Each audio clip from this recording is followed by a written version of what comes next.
Hey, so we need to look at tangent and cotangent graphs, and then tomorrow we'll look at secant and cosecant. So first off, we need to figure out when sine of theta is equal to 0. And remember, it's the height, so off the x-axis, so that is going to be when theta is equal to 0, pi, 2 pi, so on and so forth. So we can say 0 plus 2 pi n, where n is any number, any integer.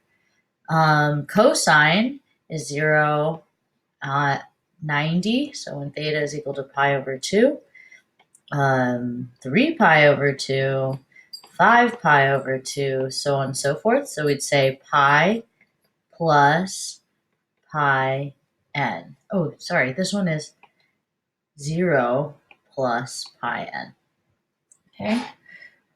Tangent is -1, excuse me, when I have a 45-degree angle as my reference angle. So that would be 3 pi over 4. And then again in the fourth quadrant, so the rule is over 4, double it, we get 8 minus 1 gives us 7 pi over 4.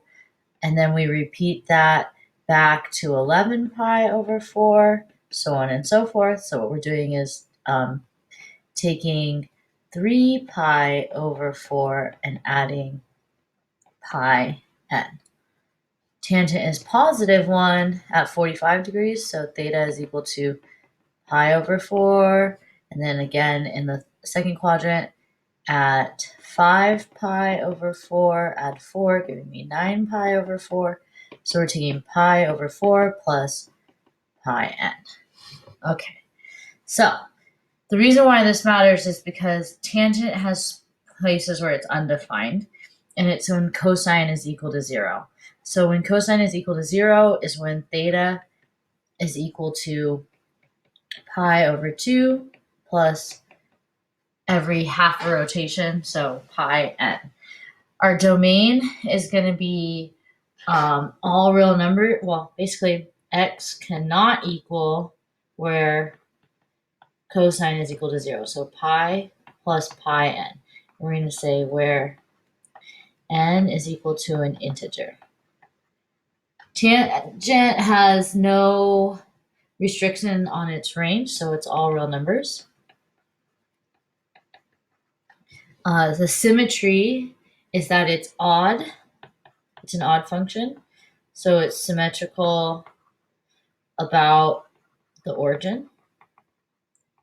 And the period for tangent is actually pi. So if you think about the circle here, tangent has asymptotes at 90 and -90.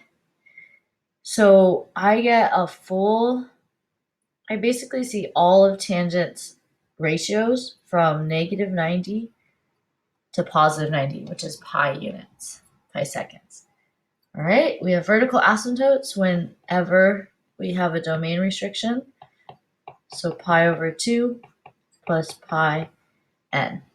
Okay, we're going to go ahead and use x and y here. What I know is that tangent is slope. So if I think about the slope of my circle for a second, or the slope of my triangle, excuse me. When x is 0, actually, when I go backwards and x is -pi over 2,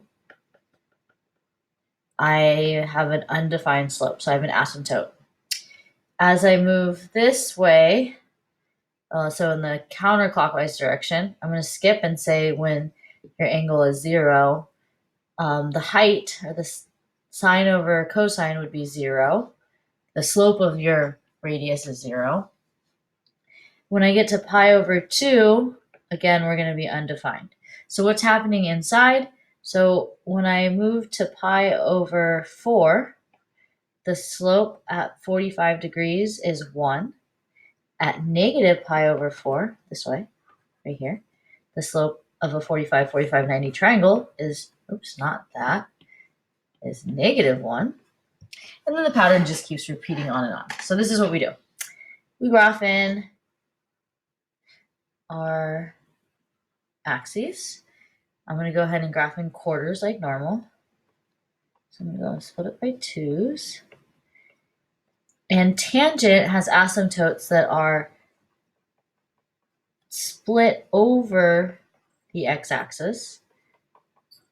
So half of the slopes happen before the 0 and half of them happen after.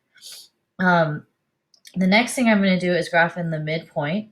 So whatever my midline is, in this case it's 0. I'm just going to plot in a point right in between halfway between the asymptotes.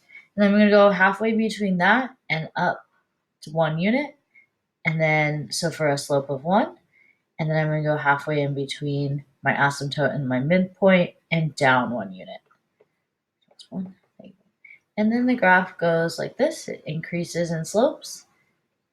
So we start with really negative slopes, really negative, and then we increase to a positive slope until we're undefined. Right here, let's see, 1, 2, 3, 1, 2, 3. I'm going to add in one more line for another asymptote. So I'm going to add added pi units here, so 3 pi over 2. My midline's at 0. I'm going to go up 1 unit, down 1 unit. And we graph in the next snake. Again, add in a asymptote, so negative 3 pi over 2. The middle is always on the midline. I'm going to go halfway in between the middle and the midline and graph up 1 unit and down 1 unit. So the slopes of the tangents increase, so the snakes have to increase. Okay. So here's our general rule. The A value tells us where we graph our midpoints right here in between our midpoint and our axes, or our asymptotes. The period for tangent at this time is pi over b. K is still the midline. We're still going to figure out our left and our right endpoints the same, but this time they're asymptotes instead of endpoints. And we're going to set them to negative pi over 2 and pi over 2, since that's where the asymptotes of the mother are. Okay, here we go. So we have our midline. We're adding nothing, so 0.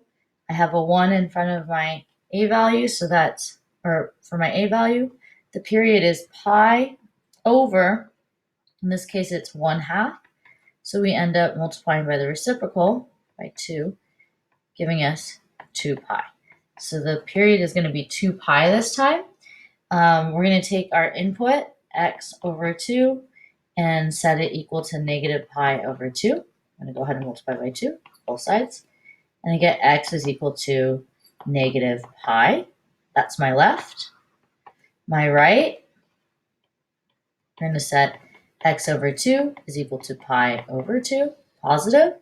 Again, multiply by 2. And we've stretched out basically, we've stretched out, so double the width, which makes sense because our speed is 1/2. So I'm going to graph this in. It's a bad line, sorry. 1, 2, 1, 2, 3, 4. And this time, 1, 2, 3, 1, 2, 3, 4. I'm going to set in my asymptotes. I should have 4 sections centered equally around the x-axis, the y-axis. On the left, this is pi units and negative pi units and pi units. So how do I need to split this up? The middle line halfway between negative pi and 0 would be negative pi over 2 and positive pi over 2. All right, next up, I don't have any midline, so the middle is going to be at 0. My amplitude is 1, so I'm going to go halfway in between and up 1 unit.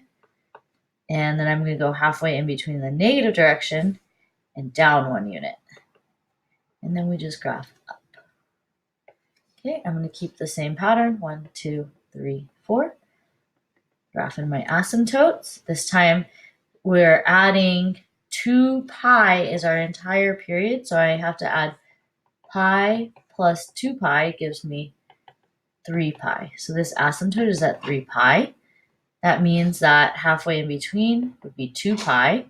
Halfway in between that would be 3 pi over 2 and 5 pi over 2. Okay, again, it repeats. The midpoint between the two asymptotes is at 0. I go up 1 unit and down 1 unit on the left because of the amplitude. Okay. All right. This time, our midline is still 0. Our amplitude is -3. And our period is pi over b, which is 2. So that means our period is going to be pi over 2. So we're going to take 2x, the input, and set that equal to -pi over 2. I'm going to divide by 2, so which is also multiplied by 1/2. So x is equal to -pi over 4. So that's where we're going to start from on the left. On the right, positive pi over 2. So divide by 2 or multiply by 1/2, giving us x is equal to pi over 4. Graph in my graph. Okay, so I just like to set these up by 2 lines each. Okay, the outer line is going to be, the outer asymptote is going to be -pi over 4. The one on the right is going to be pi over 4. 0 is in the middle. What's half of pi over 4 would be -pi over 8 and pi over 8. Okay, the midline is at 0, so we're going to start at 0. From there, we're going to go to the right, and then whatever your amplitude is, this time it should have gone up 3, so 1, 2, 3, but it's negative, so we're actually going to go down 3. To the left, I should have gone down 3, but it's negative, so I'm going to go up 3. This, okay, pretty steep. I'm going to graph in another set, so 1, 2, 3, 4. Go ahead and graph that in. My period is pi over 2, so I need to add pi over 4 plus pi over 2. Let's get a common denominator, giving us 3 pi over 4. So 3 pi over 4. 2 pi over 4 would be pi over 2. And let's see, pi fourths, let's see, 1 pi over 8, 2 pi over 8. This would be 3 pi over 8, 4 pi over 8, 5 pi over 8. Okay, in the middle, we just follow the same pattern. To the left, we're going to go up 3 because it's negative, and down 3 because it's negative. It's reverse of what you think it's going to be. Okay, cotangent.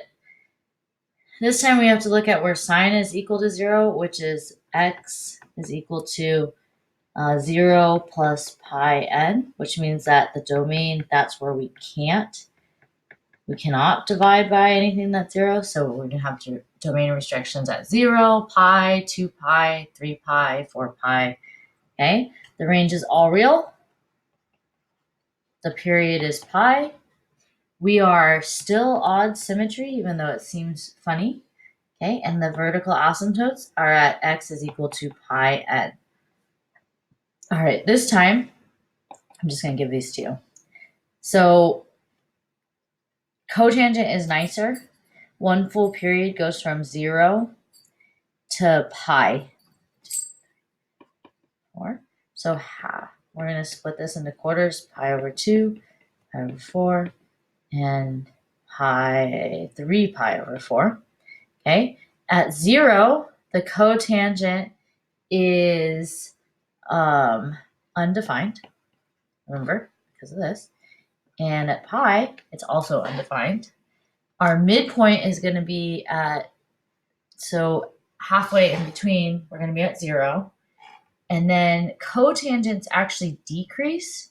So we're going to start with our high value and smaller. So the reciprocal of pi over 4 would be 1 still. Yeah, tangent pi over 4 is 1, so cotangent pi over 4 is 1. Okay, we're going to graph this and see what it looks like. It's a little crazy. Okay, I actually think these are easier to graph than tangent because you always start with an asymptote right at 0. And then we're going to count up by quarters, up to pi. Okay, so I'm going to actually graph in my pi over 2 at 0, at 3 pi over 4, and pi over 4. This time, our amplitude is 1, so we're going to go to the left 1 and up 1. And then we're going to go to the right 1 and down 1. So we graph like this. So down snake. But remember, the asymptotes are at 0 and pi. Oops, messed up there. Okay, negative pi. This would be pi over 2. Oops. Negative 3 pi over 2 and negative pi over 2. So we're going to graph in the middle, up 1 unit, down 1 unit. So for a full graph, I need to see the 3 points here. So the three points, 1, 2, 3, and the asymptotes. That makes my 5 points that I see. All right, we're going to do one by hand, and then I'm going to let you go. Okay, so the amplitude is 2 right there. My midline, I'm not adding anything, so 0. The period, we start with pi, and then we're turning a quarter of the speed.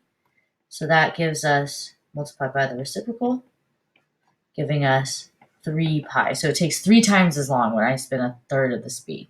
Okay, so again, we're going to set this time. These are a little bit different. Okay, so we need to take our input, x over 3 has to be set equal to 0, my left asymptote, and x over 3 has to be set to pi, my normal right asymptote. So multiply by 3, I still get the left at 0. This time multiply by 3, and I get my new asymptote is at 3 pi because we're 3 times as wide. Okay, so I go 0, I have an asymptote at 0, then we count it by 1, 2, 3, 4. This is 3 pi. Half of 3 pi would be 1.5, so 3 pi over 2. Half of 3 pi over 2 is 3 pi over 4. Why can't I think? Yeah, half of 3 pi. Okay, is 3 pi over 4. So we're going to do 3 pi over 4. So 3, 6, 9 pi over 4. All right, so the middle point is going to be at the midline, so 0. And then I'm going to go to the left and up to 2. 1, 2. I'm going to go to the right and down to 2. And that is what the graph of a tangent looks like. Cotangent. It repeats over and over and over. Okay, so we're going to do negative 3 pi, negative 3 pi over 4, 3 pi over 2, negative 9 pi over 4. Okay, so 0 is in the middle, to the left one, up our amplitude, to the right one, down our amplitude. Up, down. Each one of these right here, this is 1 cycle of my graph, 2 cycles of my graph. And that is one long